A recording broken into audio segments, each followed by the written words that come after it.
आउँदो चुनावमा रासोपा भन्ने पार्टीको 0 सिट हो। रेणु दाहालले यदि चितवनमा चुनाव हार्छ भने यो त्यसमा अर्को युद्ध हुन्छ ल। के ठुलो गरेको मैले झापा 5 मा हैन केपी ओली लड्नु भएको ठाउँमा सबै दल एक भएर जाँदा पनि केपी ओलीलाई हराउने ताकत कसैको छैन। बालेन त फरक कुरा हो त्यसो।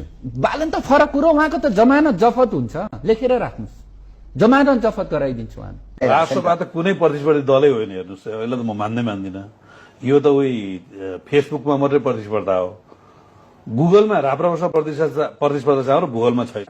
मैले पहिला नम्बर के भने एक त उसले चुनावै लड्दैन, दोस्रो कुरा चुनाव लड्यो भने जित्दैन, अगर जितो भने भन्ने प्रश्न आयो म तिम्रो गु खाइदिन्छु भने मैले गलत बोलिनँ, जितोस् म खाइदिन्छु, त्यसैको खाइदिन्छु। कस्ता कस्ता कहाँ गए मुसाका छोरा कोटा भन्छन् नि। केपी शर्मा ओलीलाई कसले हराउन खोज्दाखेरि सकेनन्, अब बालेन शाहले केपी शर्मा ओलीलाई हराउने यो आकाश खसे के होला जस्तो कुरा नगर्नुहोस् के ऋषिजी। बालेन शाहजीले म यसो हेर्छु राष्ट्रपाका मान्छेले केपी शर्मा ओलीसँग जोडिएर आफ्नो पार्टीको प्रचार गरिरहेछन्। केपी ओली यदि हारो भने चाहिँ म इलाम जिल्ला छोड्छु। झुटा कुरा होइन।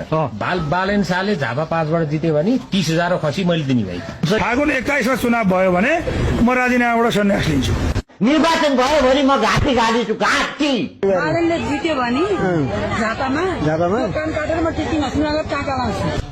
20 देखि 25,000 मतले उहाँले जित्न सक्नु भएन छ भने तपाईहरुलाई अगाडि मिडियाका अगाडि यो कुरा मैले तपाईहरुलाई साँची राखेर यो कुरा गर्छु। मलाई कहाँ झुन्याउनु पर्छ। 20 देखि 25,000 मतान्तरले जित्नु भएन छ भने निर्वाचनको मत परिणाम आएका दिन म झुन्निन तयार छु। फागुन 21 मा तपाई इलेक्सन गर्न सक्नुहुन्छ, म लेखेर दिन्छु यो रेकर्डमा तपाईहरु अगाडि राखेर। ल गराएर हेर्नुस्, म मेरो जीवनमा पोलिटिक्स छोडिदिन्छु गराइदिनु भएछ नि। ल सक्नुहुन्न, this is next to impossible. मैले त पहिले नै मेरो च्यानलबाट नै भनेको छु फागुन 21 गते चुनाव हुँदैन। जोसुकैले जेसुकै गरोस् हामी चुनाव हार्दैनौँ, हार्दैनौँ। 1,10,000 मत खस्न सक्छ।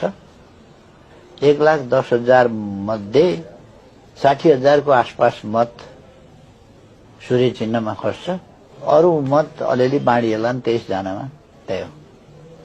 रवि बालेन उहाँले च्यालेन्ज कुनै थ्रेट फिल हुँदैन चुनावी समीकरणमा।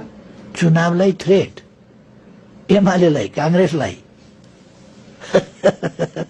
थ्रेट चुनावमा के गर्नुहुन्छ तपाईँ?